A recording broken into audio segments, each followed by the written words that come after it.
حالانکہ میں نے اصول پہلے بتا دیا، چیریٹی بگنز ایٹ ہوم. جیسے حضور فرماتے تھے انا اول المسلمین، دیکھو میں تمہیں اسلام کی دعوت دے رہا ہوں، سب سے پہلے مسلمان میں خود ہوں. انا اول المومنین، میں تمہیں ایمان کی دعوت دے رہا ہوں، پہلا مومن میں ہوں. تو جب تک انسان اپنے کردار سے بات واضح نہ کرے تو واز جو ہے وہ مفید نہیں ہوتا، مؤثر نہیں ہوتا. لہذا سب سے پہلے بات جو کی گئی وہ کی گئی ہے حضور کی ازواج مطہرات سے.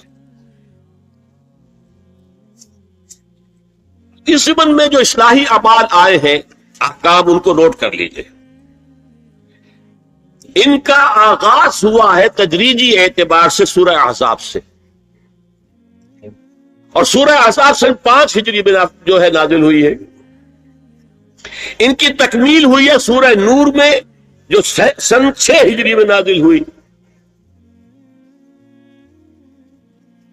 اور ایک بہت خوبصورت بات کہی، یہ مولانا حمید حسن اصلاحی نے مجھے بتایا کہ ان کے استاذ حمید الدین فراہی نے یہ کہا کہ سورہ احزاب میں گھر سے باہر کے پردے کا بیان ہے اور سورہ نور میں گھر کے اندر کے پردے کا بیان ہے.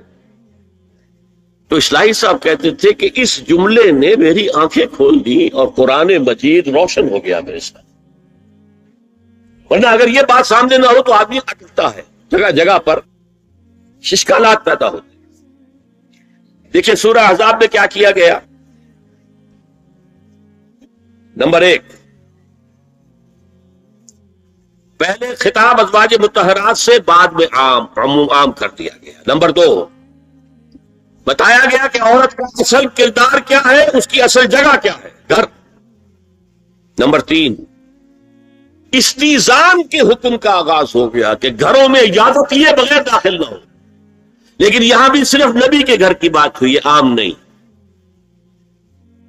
پھر محرموں کی ایک چھوٹی فہرست ہے جو سورہ احزاب میں آ گئی ہے، اور گھر سے باہر کے پردے کا حکم آ گیا. یہ سورہ احزاب میں.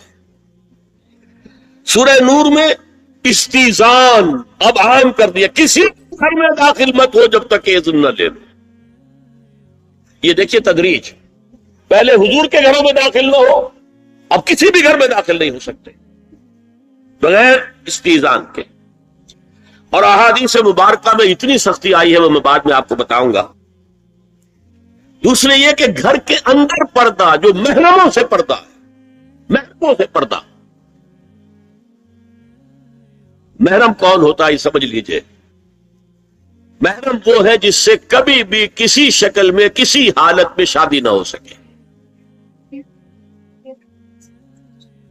اب ایک آدمی جو ہے اس کے گھر میں فرض کیجئے کہ ایک بہن ہے، تو اس بہن کی دوسری بہن سے وہ شادی نہیں کر سکتا. اگر وہ بیوی مر گئی تو کر سکتا ہے کہ نہیں؟ اس لیے وہ محرم نہیں ہے، نا محرم، سالی نا محرم ہے. آپ کا بھائی ہے، اس کی بیوی ہے، بھابھی ہے آپ کی، آپ دیور ہیں، بھابھی سے شادی تو نہیں کر سکتے. لیکن اگر بھائی کا انتقال ہو جائے تو آپ شادی کر سکتے ہیں. تو شادی ہو سکتی ہے تو وہ محرم نہیں ہوا، وہ نامحرم. محرم صرف وہی ہے جس سے کبھی کسی حال میں شادی کا امکان نہ. اس کی ابتدائی فہرست جو ہے سورہ احزاب میں ہے، تفصیلی فہرست جو ہے وہ سورہ نور میں ہے. اب دیکھیے گھر کے اندر بیٹھنے سے متعلق کیا بات کہی گئی. بزار اور ترمذی میں حضرت عبداللہ ابن مسعود سے نبی ایک صلی اللہ علیہ وسلم یہ ارشاد نقل ہوا ہے، ان المرأۃ عورۃ، عورت چھپا کر رکھنے کی چیز ہے. ہمارے ایک نوجوان ساتھی نے ایک دفعہ مضمون لکھا تھا بڑا پیارا. انہوں نے کہا کہ قرآن مجید میں جو اشارات ہیں، حور مقصورات فی الخیام، وہ حوریں جو ہوں گی وہ خیموں کے اندر ہوں گی، وہیں رہیں گی. قصر کہتے روک دینے کو، باہر نہیں نکلتی. وہ مقصورات فی الخیام، حوروں کا کانہن لؤلؤ مکنون، ایسے ہوں گے کہ جیسے کہ موتی جسے چھپا کر رکھا جائے. عورت چھپا کر رکھنے کی شے ہے. المرأۃ کلھا عورت، عورت کہتے ہیں اس کو ہے جسے چھپا کر رکھا جائے.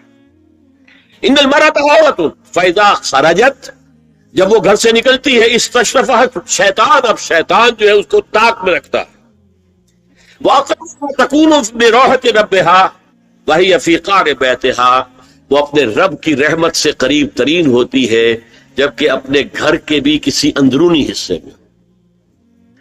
صحن میں ہوگی تو شاید دور دور کے کوٹھوں سے نظر پڑ جائے. اسی لیے فرمایا مردوں کے لیے مسجد میں نماز افضل 28 گنا، اور عورت کے لیے گھر کی نماز مسجد سے افضل، گھر کے صحن کی مسجد سے افضل، دالان کی صحن سے افضل، کمرے میں اس سے افضل، اور کمرے کی کوئی بغلی کوٹھڑی ہے تو اس میں سب سے افضل. یہ احادیث نبی اکرم صلی اللہ علیہ وسلم. مزاج ہے نا، اس سے بن رہا ہے، ایک معاشرت وجود میں آ رہی ہے. یہ ساری چیزیں کیوں آ رہی ہیں؟ اور سنیے، عبداللہ ابن احمد ابن حنبل نے زوائد الزہد میں اور ابن ابی شیبہ نے ابن سعد نے اپنی کتابوں میں مسروق کی روایت نقل کی ہے کہ حضرت عائشہ جب تلاوت قرآن کرتے ہوئے اس آیت پر پہنچتی تھی وَقَرْنَ فِي بُيُوتِكُنَّ، تو بے اختیار رو پڑتی تھی. قرآن میں رہو. حضرت عائشہ نے شہادت عثمان کے بعد باہر نکل کر لشکر کی قیادت کی. پھر ساری عمر افسوس رہا کہ میں نے غلط تھا. دیکھیے کیا معاملہ تھا. حضرت علی رضی اللہ تعالیٰ سے جنگ کی تھی، 10,000 آدمی ایک رات میں مرے، لیکن حضرت علی کا کردار کیا تھا؟ یہ نہیں کہ اب عائشہ شکست ہو گئی ہے تو لوڈی بنا لوں. انا للہ و انا الیہ راجعون. اتنا احترام کیا ہے، مدینے کی چند عورتوں کو ساتھ دے کر بڑے احترام سے مدینے پہنچا دیا، وہاں کی عورتوں، کوفے کی عورتوں کو ساتھ دے کر، اور صرف یہ کہا کہ آپ کی یہ ذمہ داری نہیں تھی، آپ نے یہ ذمہ داری خام کر دی. صرف یہ، اور کچھ کوئی بلاوت. حافظ ابو بکر بزار حضرت انس سے روایت کرتے ہیں کہ عورتوں نے حضور سے عرض کیا کہ ساری فضیلت تو مرد لوٹ کے لے گئے، وہ جہاد کرتے ہیں، خدا کی راہ میں بڑے بڑے کام کرتے ہیں، ہم کیا عمل کریں کہ ہمیں بھی مجاہدین کے برابر اجر مل سکے؟ جواب میں آپ نے فرمایا من قعدت منکن فی بیتہا فإنہا تدرک عمل المجاہدین، تم میں سے جو شخص اپنے گھر میں بیٹھی رہے گی وہ مجاہدین کا اجر حاصل کر لے. یہ ایک ہوا کا رخ ہے، بتایا جا رہا ہے، یہ نظام ہے جس کو اس شکل میں دیا جا رہا ہے. اب میں چاہتا ہوں سورہ احزاب کی جو آیات ہیں ان کے حوالے سے کچھ باتیں جو حکمت دین کی ہیں اور بہت اہم ہے وہ آپ کے سامنے آ جائیں. دیکھیے میں نے سب سے پہلے آیت پڑھی تھی لَقَدْ كَانَ لَكُمْ فِي رَسُولِ اللَّهِ أُسْوَةٌ حَسَنَةٌ. اے مسلمان، تمہارے لیے اللہ کے رسول کی زندگی میں ایک بہترین نمونہ ہے، اسوہ حسنہ ہے. ایک بات اس میں غور طلب ہے، مردوں کے لیے تو اسوہ کامل ہے. مرد اگر سپہ سالار ہے تو اسوہ موجود ہے حضور کا، مرد اگر صدر ریاست ہے، خلیفہ ہے تو اسوہ موجود ہے رسول کا، کوئی قاضی القضات ہے تو اسوہ موجود ہے رسول کا، کوئی کسی مسجد میں خطیب ہے، امام ہے تو اسوہ موجود ہے، باپ کی حیثیت سے اسوہ موجود ہے، شوہر کی حیثیت سے اسوہ موجود ہے کہ نہیں؟ مردوں کی کوئی حیثیت ایسی نہیں جس کے لیے اسوہ حضور کی زندگی میں نہ ہو. لیکن ایک خلا ہے، عورت کی نسوانی زندگی کے لیے تو حضور کی زندگی میں کوئی اسوہ نہیں ہو سکتا. حضور مرد ہے. یہ ہے فلسفہ، یہ ہے حکمت دین کہ جس صورت میں یہ آیت آئی لَقَدْ كَانَ لَكُمْ فِي رَسُولِ اللَّهِ أُسْوَةٌ حَسَنَةٌ لِمَنْ كَانَ يَرْجُو اللَّهَ وَالْيَوْمَ الْآخِرَ وَذَكَرَ اللَّهَ كَثِيرًا. اے لوگو، اے مسلمانوں، تمہارے لیے اللہ کے رسول کی زندگی میں ایک اسوہ کامل ہے، عمدہ اسوہ ہے ہر اس شخص کے لیے جو اللہ کا امیدوار ہے اور یوم آخر کو بھی مانتا ہے اور اللہ کا ذکر کرتا ہے کثرت سے. اب اس خلا کو پر کیسے کیا جائے؟ حضور کی ازواج کو بنایا گیا اسوہ خواتین کے لیے، اور یہی ایک، بہت سی اور بھی حکمتیں ہوں گی، ایک حکمت یہی تعدد ازدواج میں ہے، اور حضرت عائشہ کی اتنی کم عمر میں شادی کرنے میں ہے کہ دیر تک وہ امت کو پڑھاتی رہی، شوہر اور بیوی کے درمیان خالص معاملات کے اندر بھی ہدایت دیتی رہی۔ آخر وہ بھی انسان کی ضرورت ہے کہ نہیں؟ آپ کو معلوم ہے ایک مرتبہ بعض صحابہ نے آ کر کہا حضور یہ یہودی جو ہے ہم پر طنز کرتے ہیں کہ تمہارے نبی تمہیں بڑی چھوٹی چھوٹی باتوں کا حکم دیتے ہیں۔ آپ نے فرمایا کہ ہاں، ہمارے نبی نے تو ہمیں استنجا کرنا بھی سکھایا، بجائے کسی کمپلیکس کے انفیریورٹی کے سپیریورٹی کی بات کرو۔ استنجا ضروری شے نہیں ہے، گندگی سے نجات ضروری شے نہیں ہے، طہارت ضروری شے نہیں ہے، ہمارے نبی نے تو استنجا کرنا بھی سکھایا۔ تو تعلق زن و شو کون بتائے گا؟ حضور بتائیں گے کہ ازواج کو ضرورت ہوتی ہے۔ کیا مسئلہ ہے؟ روزے میں کہاں تک جا سکتا ہے انسان؟ آخر کون بتائے گا؟ ازواج مطہرات نے بتایا۔ تو اسوہ بنانے کے لیے دیکھیے یہ آیات آئی ہیں، یہ 3 آیتیں سورہ احزاب کی، یوں سمجھیے کہ نچوڑ ہے اس مسئلے میں۔ یا نساء نبی لستن کاحد من النساء، اے نبی کی بیویوں تم عام عورتوں کے مانند نہیں۔ تو کیا وہ عورتیں نہیں تھیں؟ عورتیں تو تھیں۔ کیا ان کے احساسات عورتوں والے نہیں تھے؟ وہ تو تھے۔ کیا بات، تم نبی کی بیویاں ہو، تمہیں اسوہ بننا ہے۔ ان اتقیتن فلا تخضعن بالقول، اگر تمہیں واقعی اللہ کا تقوی اور خوف ہے تو کسی اجنبی سے اگر بات کرنے کی ضرورت پیش آ جائے تو اپنی آواز میں لوچ مت پیدا کر۔ فیطمع الذی فی قلبہ مرض، کہ جس شخص کے دل میں کوئی روگ ہے، گندگی ہے، وہ کوئی آس لگا بیٹھے کہ یہ جو مجھ سے گفتگو کر رہی ہیں، جس انداز میں کر رہی ہیں، جس لگاوٹ کے ساتھ کر رہی ہیں، تو کوئی نہ کوئی موقع ہے میرے لیے۔ انا للہ و انا الیہ راجعون، کیا آواز میں بات وقلن قولا معروفا، اور معروف بات کہو، صرف اس سے آگے بڑھنے کی کوئی ضرورت نہیں۔ وَقَرْنَ فِي بُيُوتِكُنَّ وَلَا تَبَرَّجْنَ تَبَرَّجَ الْجَاهِلِيَّةِ الْأُولَىٰ، اور قرار پکڑو اپنے گھروں میں، وقار کے ساتھ رہو اپنے گھروں میں، تمہاری اصل جگہ گھر ہے، باہر نکلنا تمہارا کام نہیں ہے۔ ہاں ضرورت ہو سکتی ہے، اس کا بعد میں ذکر آ جائے گا، لیکن فلسفہ کیا ہے؟ عورت کی اصل جگہ اس کا گھر ہے۔ جو ڈیوٹیز کی تقسیم کر دی گئی ہے اللہ کی طرف سے، اس میں عورت کا اصل مقام اس کا گھر ہے۔ میں حدیث سنا چکا ہوں کہ جب گھر سے عورت نکلتی ہے تو شیطان کاٹتا ہے اس کو، اور پھر ظاہر بات ہے کہ اس سے جو فتنے پیدا ہوتے ہیں وہ سب شیطان کے ذریعے سے۔ وَلَا تَبَرَّجْنَ تَبَرُّجَ الْجَاهِلِيَّةِ الْأُولَىٰ، اور جو جاہلیت تھی، اسلام کے آنے سے پہلے کا جو دور تھا، اس میں جس طرح تم بند سمر کر اور لوگوں کی نگاہوں میں آنے کے لیے نکلتی تھی، اب وہ طریقہ اختیار نہ کر۔ دیکھیے یہ بھی ایک بڑا نفسیاتی نکتہ ہے۔ مرد کے اندر قوت ہے، وہ اپنی قوت کا ظہور چاہتا، کبھی جی چاہتا ہے دیوار کو کندھا دے مارے، راستہ چلتے کسی کو لگا کندھا، قوت ظہور چاہتا۔ اور اس کے پاس سب سے بڑا سرمایہ اس کا نسوانی حسن ہے، جسمانی طاقت تو نہیں ہے نا، اس کے اندر ایک ارج ہے کہ اپنے آپ کو ظاہر کرے۔ اس کا نام تبرج، بروج کہتے تھے ان برجیوں کو کہ جو فصیلوں کے اوپر ہوتی تھی، اور ظاہر بات ہے دور سے مسافر آ رہا تو پہلے تو برجی نظر آتی تھی نا، تو نگاہ میں آنا، نگاہوں میں چھپنا، یہ تبرج۔ تو تم جس طرح پہلے بناؤ سگھار کر کے نکلا کرتی تھی، اور تبرج الجاہلیہ اب چھوڑ۔ وَأَقِمْنَ الصَّلَاةَ وَآتِينَ الزَّكَاةَ، اور نماز قائم رکھو، زکات ادا کرو۔ وَأَطِيعْنَ اللَّهَ وَرَسُولَهُ، اور اللہ اور اس کے رسول کی اطاعت پر قائم رہو۔ اب آئے الفاظ جو اہم ترین ہے، انما يريد الله ليذهب عنكم الرجس اهل البيت ويطهركم تطهيرا۔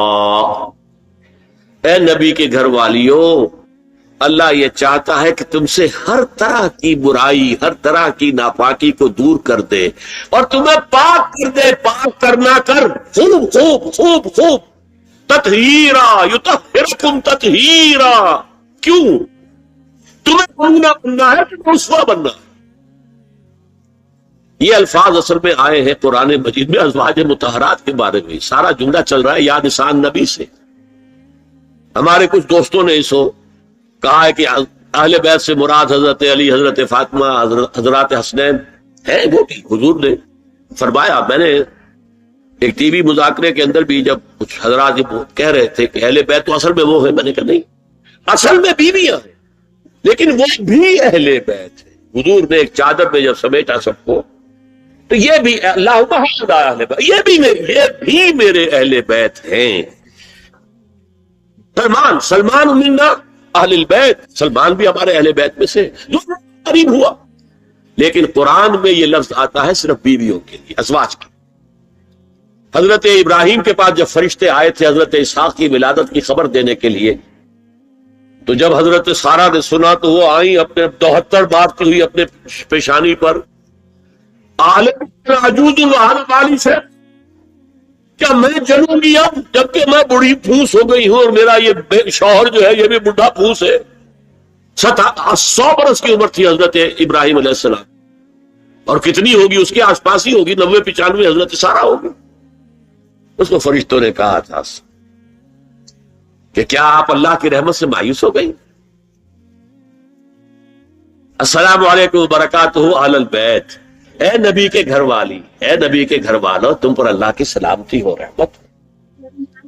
تو اہل بیت کا لفظ قرآن میں 2 جگہ آیا ہے، یا حضرت سارہ کے لیے حضرت ابراہیم کی زوجہ، اور یا نساء النبی، تمہیں تو پاک کرنا ہے، پوری طرح پاک کرنا ہے، پوری طرح پاک کرنا ہے تاکہ تم اسوہ بن جاؤ۔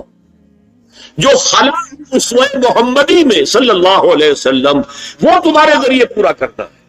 اس لیے پہلا خطاب جو ہے، اب یہ دونوں باتوں سے ہو گیا، ایک تو چیریٹی بگنز ایٹ ہوم، جو بھی اصلاح کا عمل ہے گھر سے ہونا چاہیے، اور نمبر 2 یہ کہ ازواج مطہرات کو امت کی تمام خواتین کے لیے ہمیشہ کے لیے اسوہ بنانا ہے۔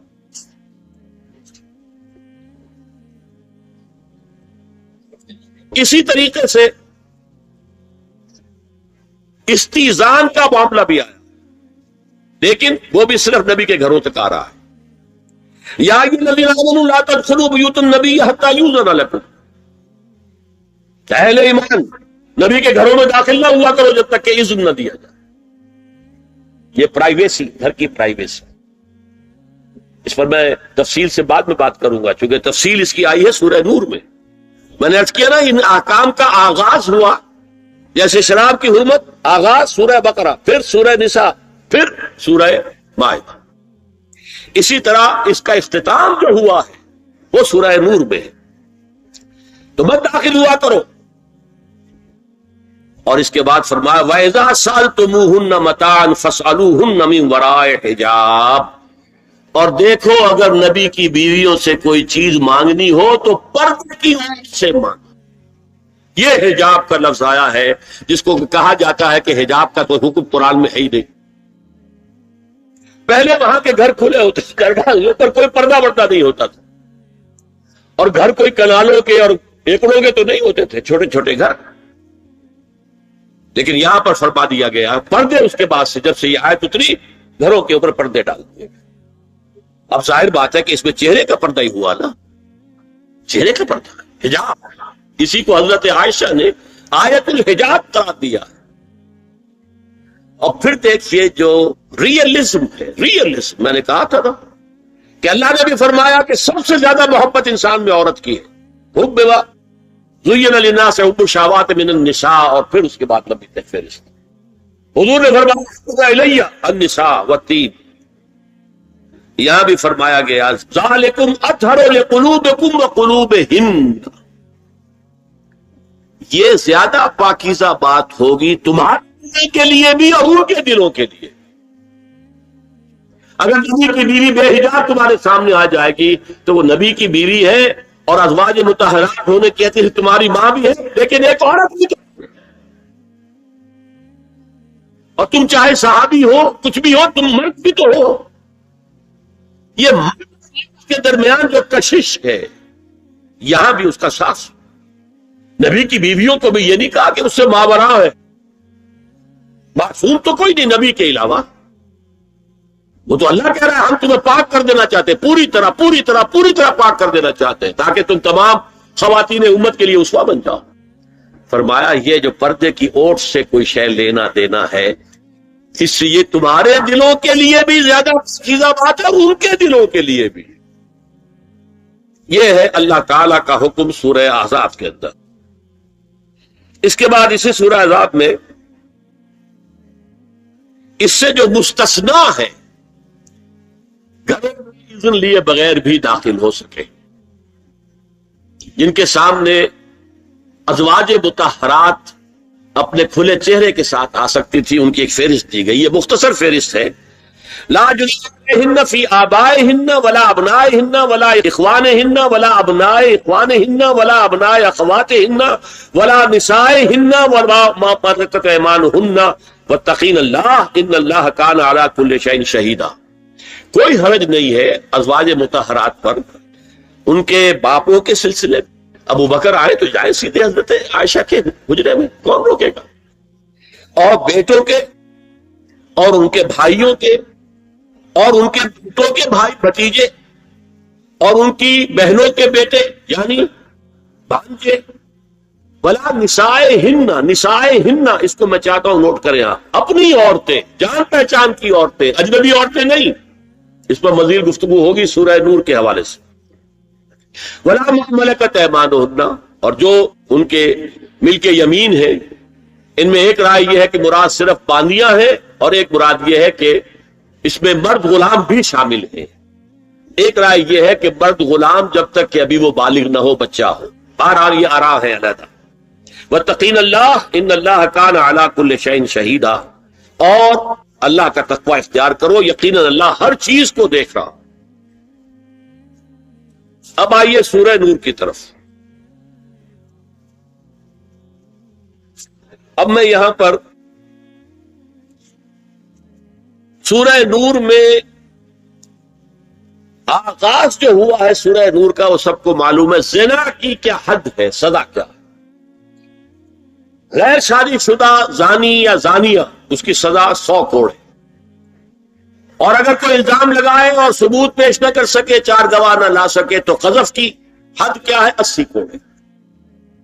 اس کے بعد اصل میں جو زنا کا سد بات کرنے کے لیے احکام ہے وہ آئے. چنانچہ اس میں سب سے پہلے کیا ہوا استیزان کا حکم بڑی تفصیل کے ساتھ آیا بہت تفصیل کے ساتھ آیا. یا ایھا الذین آمنوا لا تدخلوا بیوتا غیر بیوتکم حتی تستأنسوا وتسلموا علی اہلها ذالکم خیر لکم لعلکم تذکرون. اہل ایمان ہرگز مت داخل ہو اپنے گھروں کے علاوہ کسی اور گھر میں جب تک کہ تم ان کے ساتھ مانوس نہ ہو جاؤ اذن نہ لے لو ان پر سلام نہ کرو. یہی تمہارے لیے خیر بہتر ہے. اس کے بعد تفصیل آئی ہے اس میں اس وقت نہیں جا رہا ہوں. اور جو لوگ اس پر عمل نہیں کرتے ان کے بارے میں قرآن مجید کیا کچھ اطلاع علیک بغیر اذن فخذفتہ بحشات ففقعت عینہ ما کان علیک من جناح متفق علیہ. بخاری اور مسلم دونوں کی ہے. اگر کوئی شخص تمہارے گھر میں بغیر اجازت کے داخل ہو جائے اور تم اس کی سزا کے طور پر اس پر کنکریاں پھینکو اور اس کی آنکھ پھوٹ جائے کنکری سے تو تم پر کوئی گناہ نہیں. بغیر اجازت کے گھر میں آ گیا ہے بغیر اذن کے بغیر استئذان کے کنکریاں ماری کنکری سے آنکھ پھوٹ جائے فما کان علیک من جناح کوئی حرج نہیں. اسی طرح آیا ہے من اطلع دار قوم بغیر اذنہم ففقعوا عینہ فقد حضرت عینہ. یہ ابو داؤد کی روایت ہے. جو شخص بغیر اذن لیے کسی کے گھر میں داخل ہوا ہے اگر اس نے اس کی آنکھ پھوڑ دی تو اس کے اوپر کوئی ہرجانہ نہیں ہے. کوئی اس کی دیت نہیں کوئی ہرجانہ نہیں.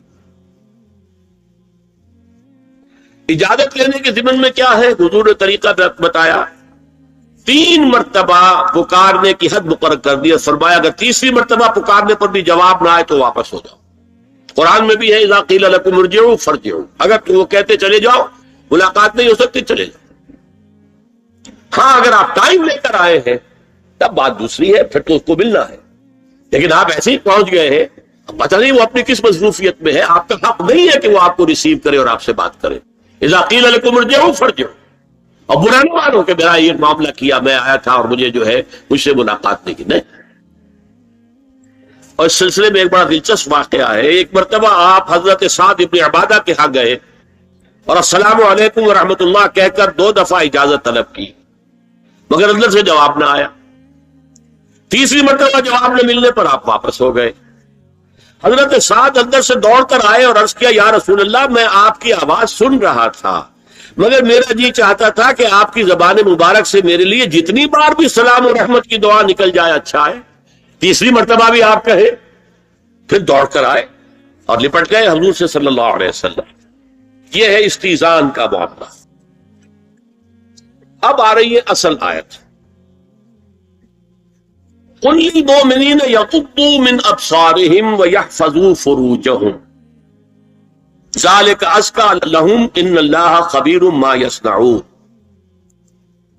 وقل للمؤمنات یغضضن من ابصارهن ویحفظن فروجهن ولا یبدین زینتهن الا ما ظهر منها وَلْيَضْرِبْنَ بِخُمُرِهِنَّ عَلَى جُيُوبِهِنَّ وَلَا يُبْدِينَ زِينَتَهُنَّ إِلَّا لِبُعُولَتِهِنَّ أَوْ آبَائِهِنَّ أَوْ آبَاءِ بُعُولَتِهِنَّ أَوْ أَبْنَائِهِنَّ أَوْ أَبْنَاءِ بُعُولَتِهِنَّ أَوْ إِخْوَانِهِنَّ أَوْ بَنِي إِخْوَانِهِنَّ أَوْ بَنِي أَخَوَاتِهِنَّ أَوْ نِسَائِهِنَّ أَوْ مَا مَلَكَتْ أَيْمَانُهُنَّ أَوِ التَّابِعِينَ غَيْرِ أُولِي الْإِرْبَةِ مِنَ الرِّجَالِ أَوِ الطَّفْلِ الَّذِينَ لَا يَظْهَرُونَ عَلَى عَوْرَاتِ النِّسَاءِ وَلَا يَضْرِبْنَ بِأَرْجُلِهِنَّ لِيُعْلَمَ مَا يُخْفِينَ مِنْ زِينَتِهِنَّ وَتُوبُوا إِلَى اللَّهِ جَمِيعًا أَيُّهَا الْمُؤْمِنُونَ لَعَلَّكُمْ تُفْلِحُونَ. یہ لمبی آیت ہے.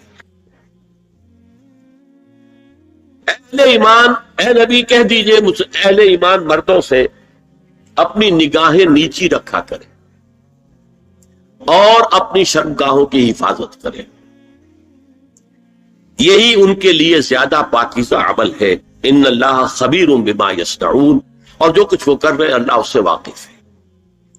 وقل للمؤمنات یغضضن من ابصارهن، اور مومن عورتوں سے بھی کہہ دیجئے کہ وہ اپنی نگاہیں جو ہے نیچی رکھا کریں.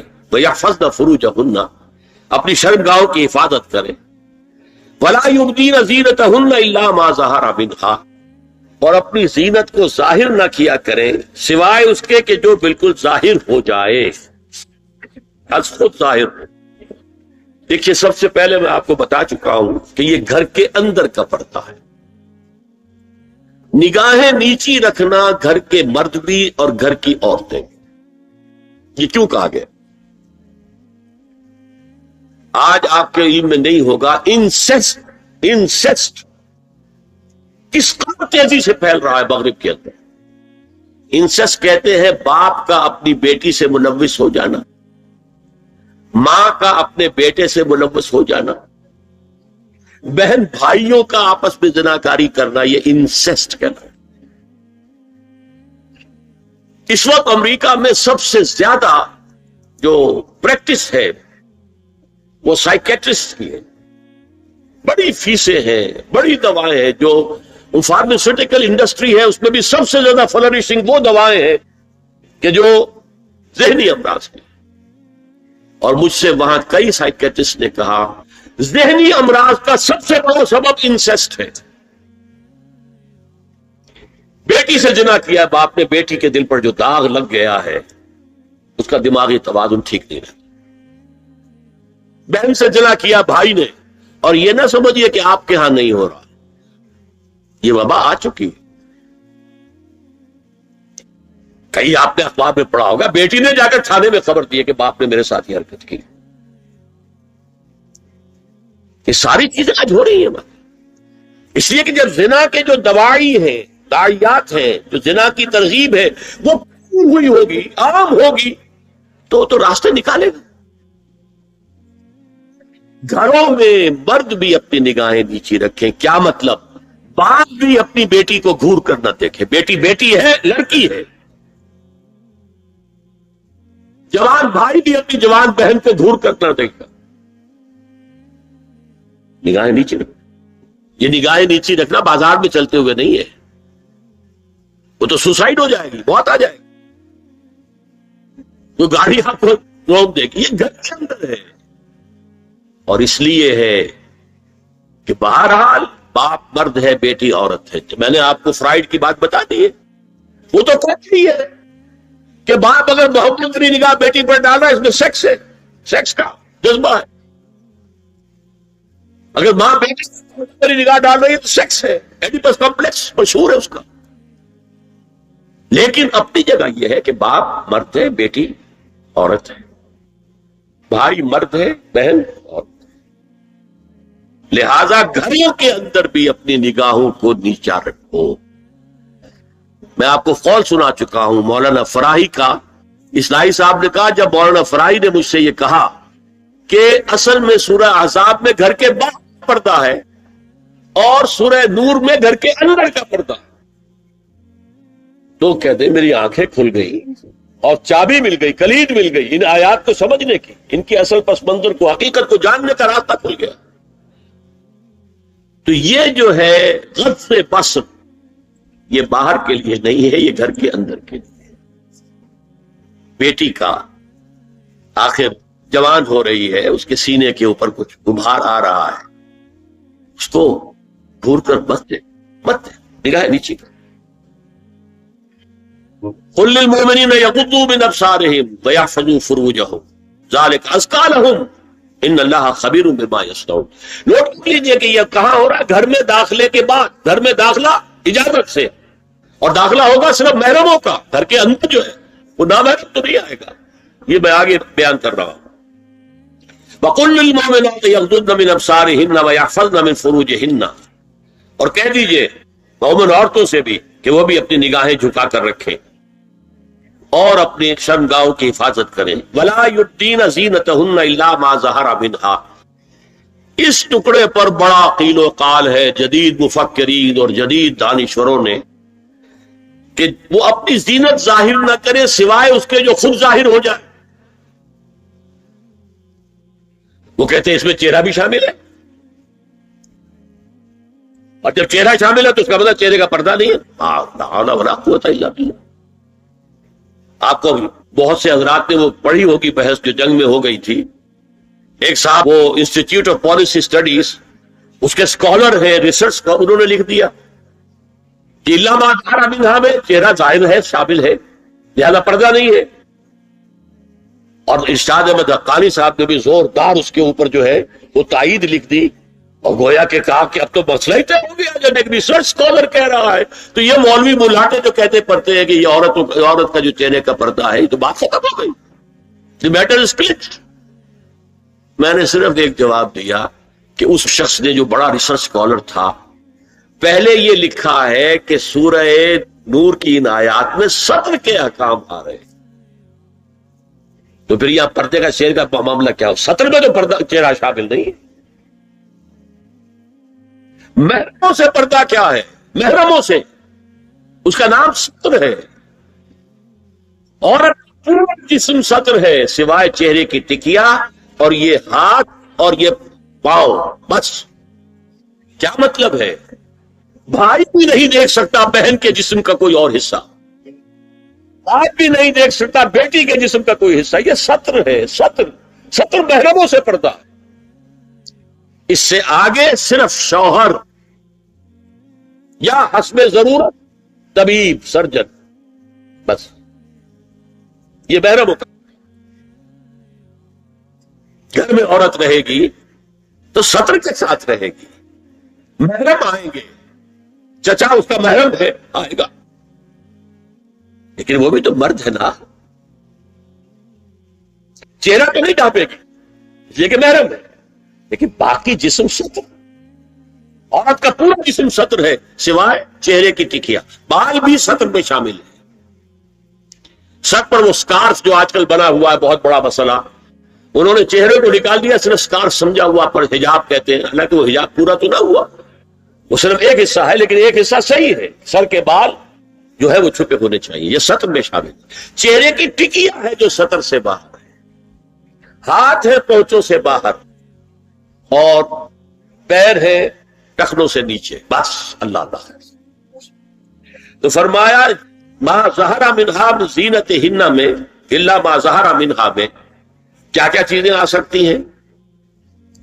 دیکھیے، اگر عورت پوری کی پوری برقعے کے اندر ملبوس ہے، چہرے پر بھی نقاب ہے، آنکھوں کے آگے بھی یا جالی ہے یا کوئی چشمہ ہے، تو پھر بھی اس کے حسن کا ایک حصہ وہ ہے جو ظاہر ہے۔ اگر طویل القامت ہے، قد و قامت، یہ حسن کا حصہ ہے کہ نہیں؟ وہ کہاں چھپائے گا؟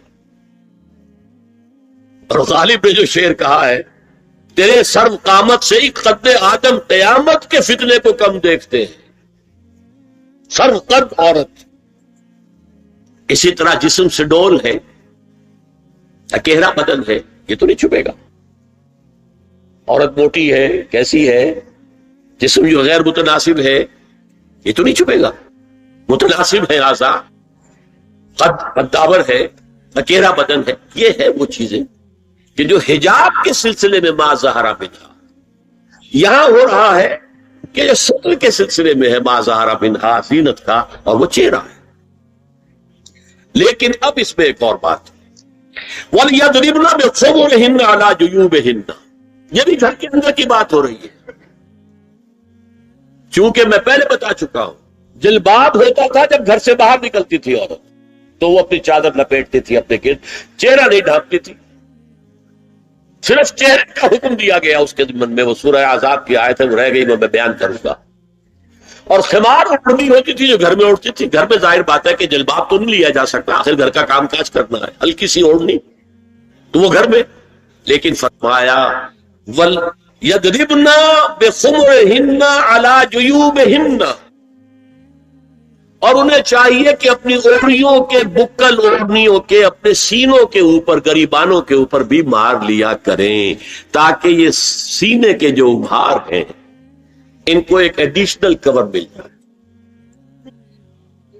دیکھیے سطر کا تقاضے کیا ہے، گن لیجیے۔ لباس دبیز ہونا چاہیے، باریک نہیں۔ حضور نے فرمایا اللہ کی لعنت ہو ان پر جو لباس ان کے بھی ننگی ہوتی ہے۔ باریک اتنا لباس ہے، یہ چست اتنا لباس ہے، ڈھیلا ڈھالا ہونا چاہیے، دبیز ہونا چاہیے۔ لباس کے اندر یہ دو حصے جو ہیں وہ لازم ہیں۔ اور پھر سینے پر، اب ظاہر بات ہے کرتا پیدا ہوا ہے، ڈھیلا ڈھالا ہے، پھر بھی یہ سینے کے ابھار تو ظاہر ہو جائے گے۔ ان پر ایک اضافی اوڑھنی سر پر سے لے کر اور اپنے اس گریبان کے اوپر بکل مار لینا، تاکہ یہ جو نسوانی حسن کا دوسرا منظر ہے، پہلا چہرہ سب سے بڑا چہرہ۔ اب جو لوگ کہتے چہرے کا پردہ نہیں ہے، تو خدا کے بندو پھر پردے کی ضرورت کیا؟ نسوانی حسن اگر اس میں اٹریکشن ہے، وہ کہاں ہوتا ہے سب سے بڑھ کر؟ مظہر اول کی انسان نسوانی حسن کا چہرہ ہی تو ہے۔ اب میں ذرا شرم کے ساتھ کہہ رہا ہوں، لیکن یہ اپنی شاعری کے کچھ الفاظ آپ کو سنا رہا ہوں۔ یہ لب لعلین کہاں ہوتے ہیں؟ چہرے پر ہوتے ہیں یا کہیں اور ہوتے ہیں؟ یہ عارض گلگوں یہ کہاں ہوتے ہیں؟ چہرے پر ہوتے ہیں یا کمر میں لگے ہوتے ہیں؟ یہ چاہے زقن، تھوڑی میں اگر کچھ کھڈا پڑا ہوا ہو، چاہے زقن، یہ تعریفیں جو شاعری میں ہوتی ہیں، یہ کہاں ہوتا؟ یہ بشگاہ کے تیر یہ کہاں ہوتے؟ یہ نرگسی آنکھیں یہ کہاں ہوتی ہیں؟ اور ستواں ناک یہ کہاں؟ چہرہ ہی تو ہے، سب تو چہرہ، اسی کو نے چھپایا تو پھر اور کیا چھپایا؟ ہاں، دوسری چیز چھاتی کے ابھار بہت اٹریکٹیو ہوتے ہیں انسان کے لیے۔ اس کے لیے یہ ہے کہ وَلْيَضْرِبْنَ بِخُمُرِهِنَّ عَلَى جُيُوبِهِنَّ، کرتا بھی دبیز کپڑے کا ہو، کرتا جو ہے ڈھیلا ڈھالا بھی ہو، شلوار اور دبیز تر کپڑے کی ہو، ڈھیلی ڈھالی ہو، اور اوڑھنی کا بکل جو ہے اپنے سینے پر مار دیا جائے۔ اب اس کے بعد فرمایا وَلَا يُبْدِينَ زِينَتَهُنَّ إِلَّا لِبُعُولَتِهِنَّ. اب یہاں یہ زینت کا لفظ آ رہا ہے چہرے کے لیے، اور چہرے ہی میں کچھ سنگھار بھی ہوتا ہے. کوئی سرما لگایا ہوا ہے، فرض کیجئے کسی اور طرح کا کوئی زیور پہنا ہوا ہے، گلے میں پڑا ہے، کانوں میں بدے ہیں وغیرہ وغیرہ، یہ زینت چہرہ، اور اس کے ساتھ کوئی بناؤ سنگھار کا معاملہ جس کی کہ حضور صلی اللہ علیہ وسلم نے تلقین کی ہے. عورت کو گھر میں بن سنور کر رہنا چاہیے، شوہر کے لیے ایٹریکٹیو رہنا چاہیے. خاص طور پر شوہر جب آنے والا ہے شام کو دفتر سے، اس وقت عورت جو ہے بن سنور کر رہے. اس لیے کہ اصل مقصد کیا ہے، جتنی بھی انسان میں سیکسول انرجی ہے وہ مرکوز رہے شوہر اور بیوی کے درمیان. یہ فلسفہ ہے.